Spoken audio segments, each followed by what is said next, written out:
Bueno, doy comienzo a la clase. ¿Qué tal? Bueno, buen día. Espero que estén todos bien. Vamos a dar comienzo a la clase. Hoy vamos a ver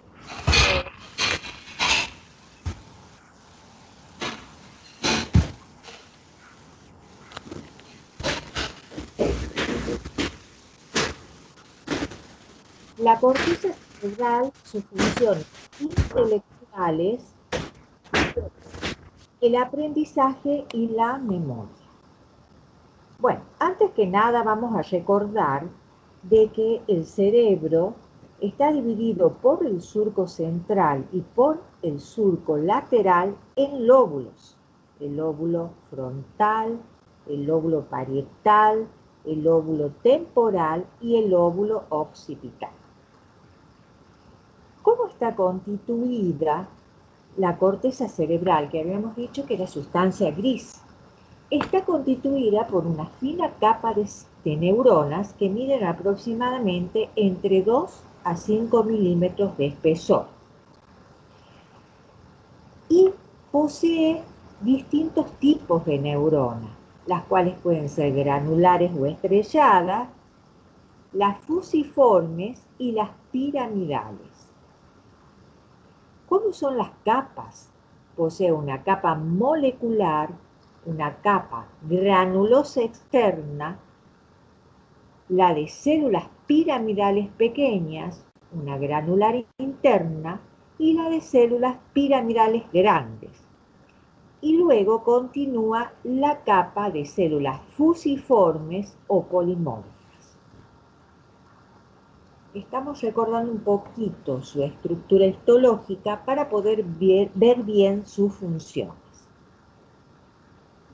Las neuronas de la corteza cerebral están organizadas entonces en 6 capas horizontales, como habíamos visto. Y de la capa 1 a la 3 están especializadas en recibir impulsos y enviarlos a otras partes de la corteza cerebral, del mismo hemisferio o del hemisferio opuesto. La capa 4 recibe aferencias del tálamo. La capa 5 nacen fibras subcorticales que son largas y se van a dirigir al tronco encefálico e inclusive llegan a la médula espinal. Y después tenemos las fibras córtico-talámicas, que es la mayoría se comienzan en esta área, que es el área 6, y se dirigen principalmente al tálamo. Bueno, acá tenemos un poco la función, así tenemos que las células de los granos tienen función de interneuronas y estas pueden ser excitadoras o inhibidoras de neurotransmisores. En el caso de que se libere glutamato van a ser excitadoras. En el caso que liberen el ácido gamma aminobutírico van a ser inhibidoras. Las células piramidales y fusiformes pueden, principalmente son las que van a realizar una función de salida. Y estas presentan fibras nerviosas que llegan inclusive a la médula espinal. Bueno, esto es un poco lo mismo que habíamos visto recién, o sea, las señales, cómo van llegando a las diferentes áreas de la corteza. O sea, que la corteza opera en asociación íntima con el tálamo. De ahí la vía tálamo-cortical. Y se comunica principalmente con los núcleos del tálamo, que estas son áreas de la corteza que están comunicadas directamente con los diferentes núcleos del tálamo. Luego, ustedes van a ver posteriormente en los prácticos la importancia en la transmisión del dolor a estos núcleos del tálamo. Bueno, ¿cuáles son las funciones cumplidas por las áreas específicas de la corteza cerebral? Teníamos que ya hemos visto en clases anteriores las áreas motorias primarias que poseen conexiones directas con los músculos para los movimientos voluntarios. Las áreas secundarias que interpretan las señales de las áreas motorias primarias.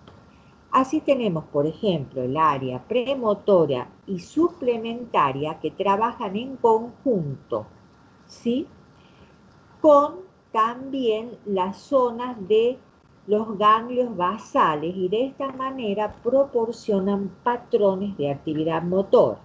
Y después tenemos las áreas sensitivas que van a detectar las sensaciones, tanto visual como auditiva y somática.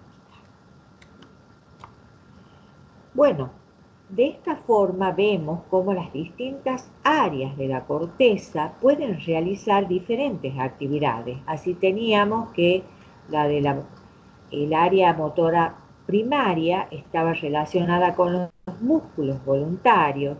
Después tenemos un área que es la de Broca, que está relacionada con la emisión de la palabra. Luego tenemos el área auditiva. Tenemos también un área que tiene que ver con la interpretación de las experiencias sensoriales, está asociada con la memoria, con patrones que son visuales o auditivos. Luego tenemos el área interpretativa general, el área de las sensaciones involucradas con las sensaciones somáticas y de otros sentidos, y así también el área que tiene que ver con la imagen visual y con el reconocimiento visual de los objetos. Ahora lo vamos a ver en más detalle.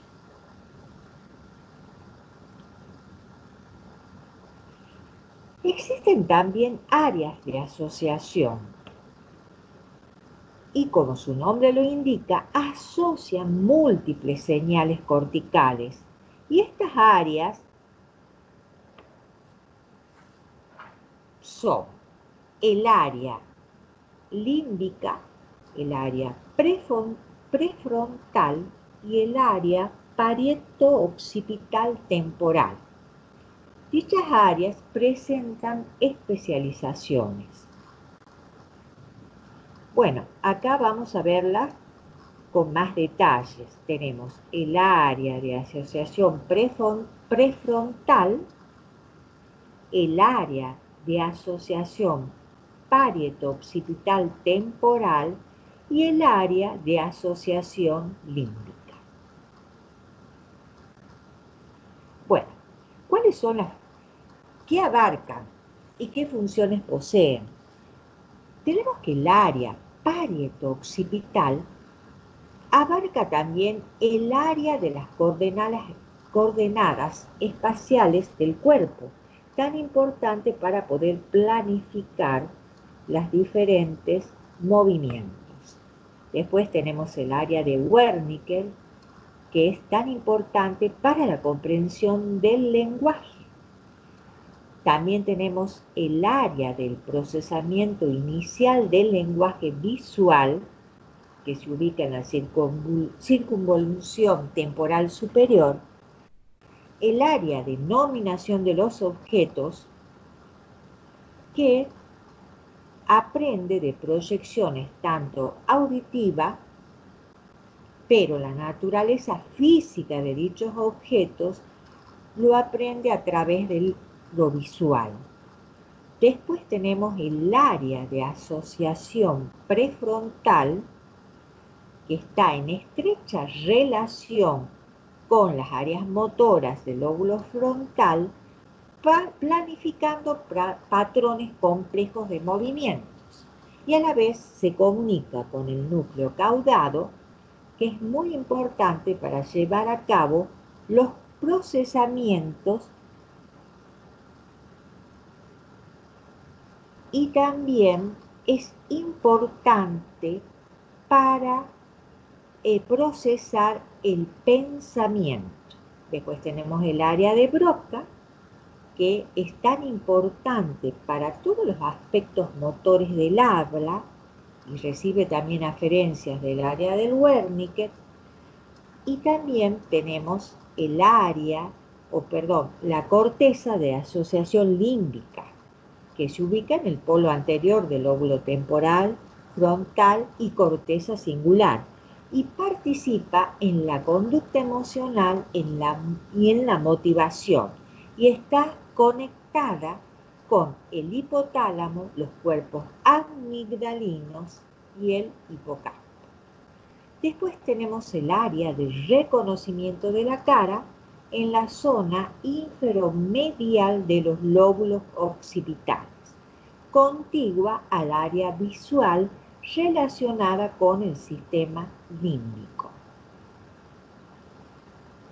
Acá podemos observar bien la ubicación. Habíamos dicho que el área parieto-occipito temporal abarcaba otras áreas como las de las coordenadas espaciales del cuerpo y su entorno, que es importante para planificar los movimientos, el área de Wernicke, que era tan importante para la comprensión del lenguaje y las operaciones intelectuales.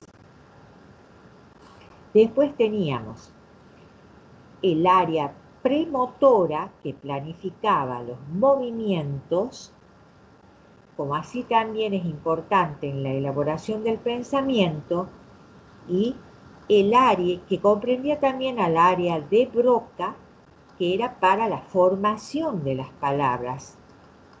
Y después teníamos el área límbica, que era tan importante para el comportamiento, las emociones y la motivación.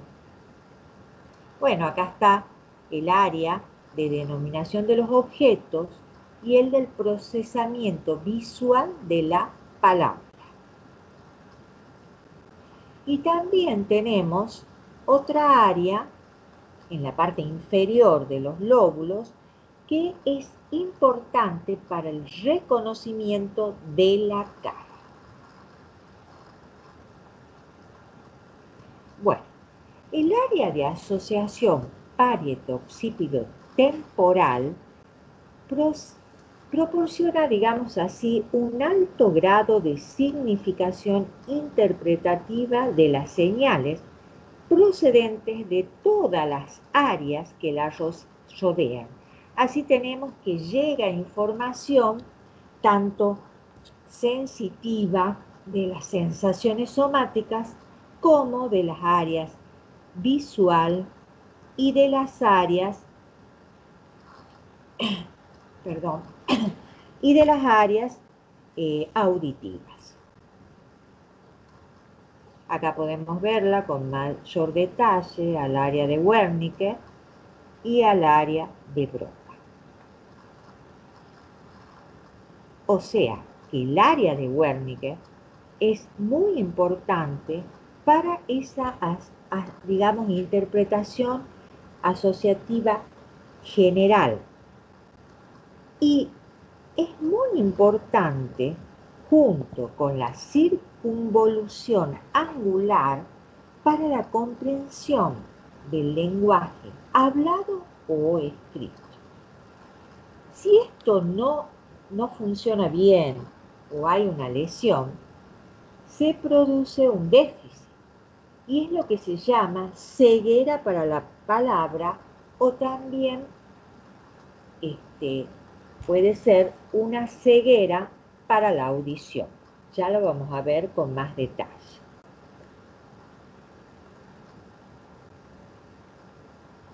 La circunvolución angular que habíamos dicho está situada por detrás del área de la comprensión del lenguaje, en la zona anterolateral del lóbulo occipital, y se encuentra en asociación con toda la información visual transportada por las palabras leídas hasta el área de Wernicke.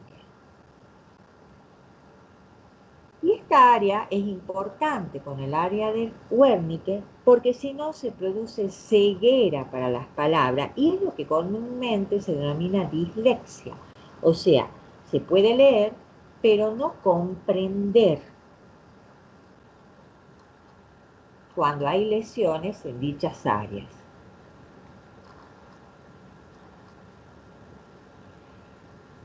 Habíamos dicho que en esta área, el área de Wernicke, realizaba como una interpretación general, porque parece que la mayoría de las experiencias sensitivas que posee una persona se convierte de alguna manera en una expresión lingüística que se almacena en el área de Wernicke. Bueno, existe, por lo general, un hemisferio que es dominante, que en el caso de la persona diestra es el lóbulo izquierdo en un 95%. ¿Y por qué se dice que es dominante? Porque tiene más desarrolladas las áreas de Wernicke y de la circunvolución angular como de las áreas motoras del agua. Ahora, en la persona zurda va a ser lo opuesto. Ahora, el hemisferio dominante, en el caso de los diestros, el hemisferio izquierdo, va a realizar un control sobre todo verbal y analítico. Pero el hemisferio derecho también es importante porque tiene que ver con el procesamiento abstracto, o sea, con la visión espacial, la musical, con las emociones y el humor. Así es que el hemisferio no dominante es tan importante para la capacidad interpretativa musical, para las experiencias visuales de carácter no verbal, para las relaciones espaciales entre las personas y su medio, para la significación del lenguaje corporal, para la entonación vocal y para experiencias somáticas relacionadas con el empleo de las extremidades y las manos. O sea que de ahí todas las habilidades artísticas que se realizan a través de las manos, como el pintar y otras más. Bueno, ahora tenemos el área de asociación prefrontal. Habíamos dicho que funciona en coordinación con la corteza motora para planificar movimientos que son o que llevan patrones complejos. Recibe señales aferentes del área subcortical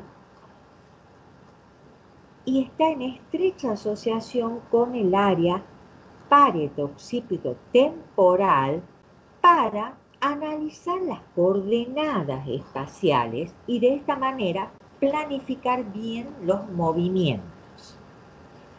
Y los impulsos del área prefrontal hacia el sistema de control motor atraviesan la porción correspondiente también al núcleo caudado para una retroalimentación con los ganglios basales y el tálamo.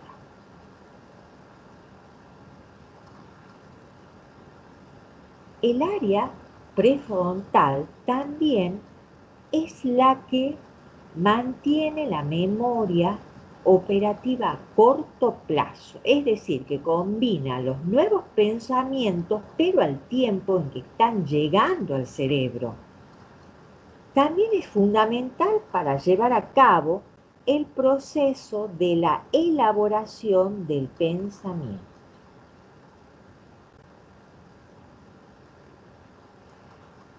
eso, si hay una lesión en el área prefrontal, los pacientes dejan de poder resolver problemas que son muy complicados, es decir, no pueden llevar a cabo tareas sucesivas para alcanzar una meta y no puede aprender a realizar varias labores paralelas al mismo tiempo. Pueden hablar e inclusive entender el lenguaje, pero son capaces de enhebrar cualquier serie larga de pensamientos y a la vez pueden tener problemas en su comportamiento, o sea, pueden entrar en una euforia, en cólera y hasta en locura.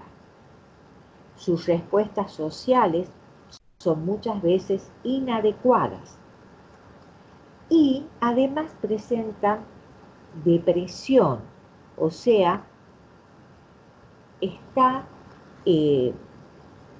relacionado con el grado de agresividad y con sus ambiciones. Y pueden realizar todo lo que realizan normalmente, pero sin ningún sentido, cuando hay lesión de toda esta área prefrontal. Bueno, por eso es que cuando hay una lesión en esta área, o cuando se hace la lobuloterapia, hay una desaparición de las partes ventrales en los lóbulos frontales de la cara inferior del cerebro.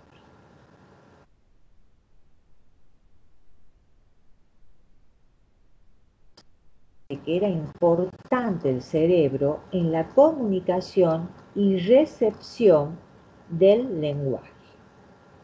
Así es que si hay una lesión, se puede producir una fase receptivo-sensorial, o sea, pueden oír o reconocer las palabras escritas, pero no entender el significado.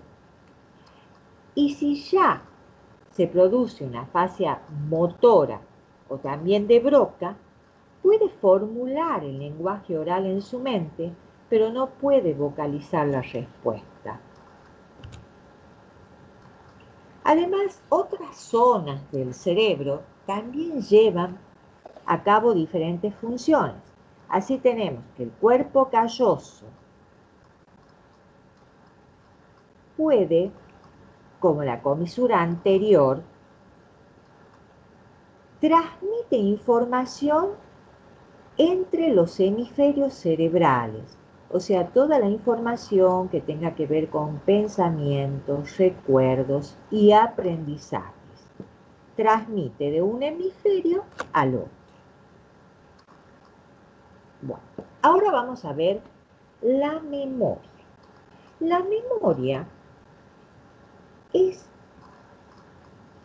digamos así, una transmisión sináptica que asienta en una vía ya predeterminada.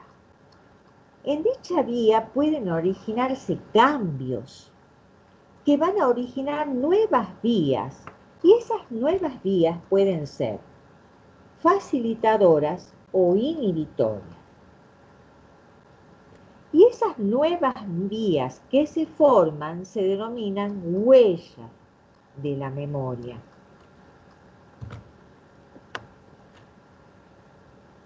El cerebro funciona de tal manera que puede ignorar información que le es irrelevante o a la vez puede facilitar circuitos sinápticos.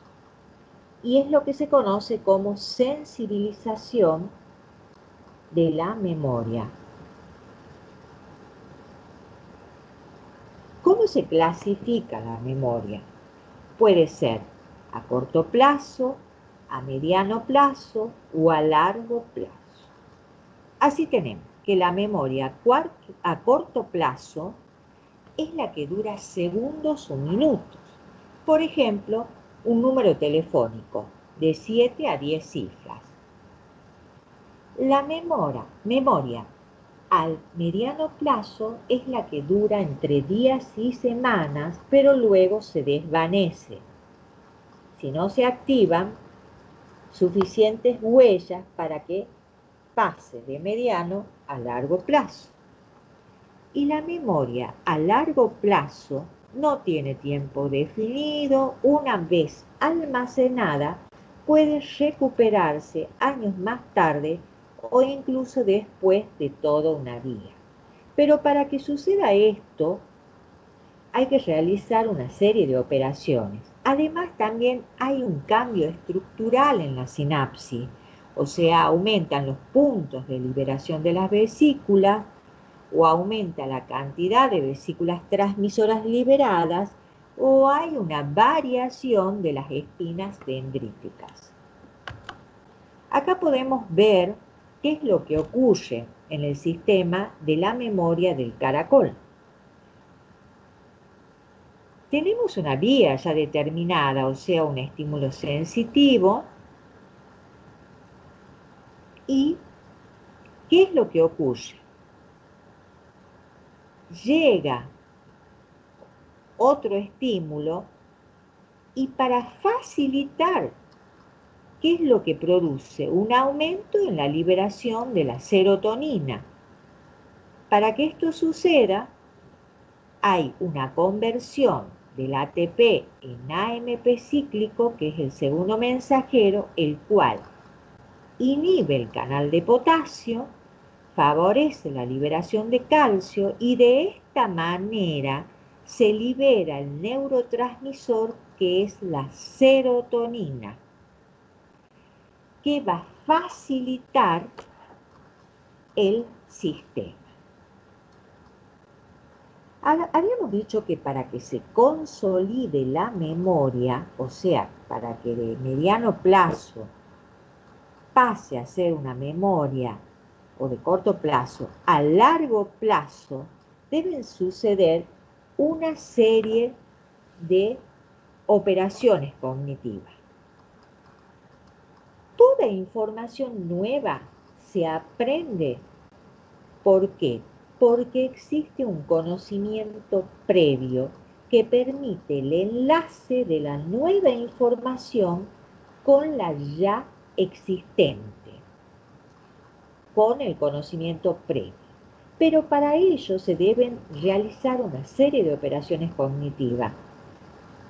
No tan solo la repetición, sino también tiene que existir comparaciones de la información nueva con la que está almacenada. O sea, se deben realizar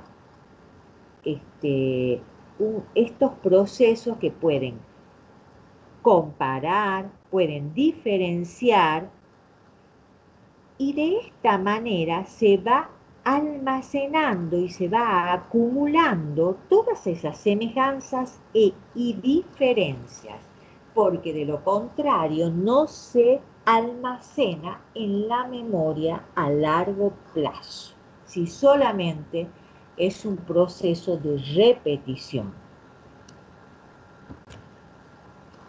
Bueno, ¿qué funciones realiza el hipocampo? El hipocampo es importantísimo para la memoria. Es la porción más medial de la corteza del lóbulo temporal. Es importante para todas aquellas funciones que impliquen una verbalización o la inteligencia de tipo simbólico.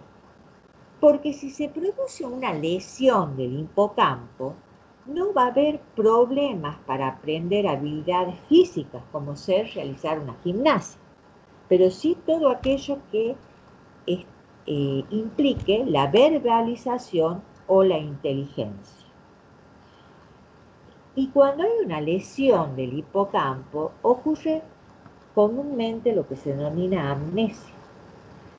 Recordemos que la amnesia puede ser de dos tipos. La retrógrada, que es cuando no se pueden recuperar los recuerdos más antiguos, o puede ser anterógrada, que es cuando la persona no puede recuperar la información actual y de esta manera no va a poder aprender porque no va a poder recordar los objetos nuevos ni las caras.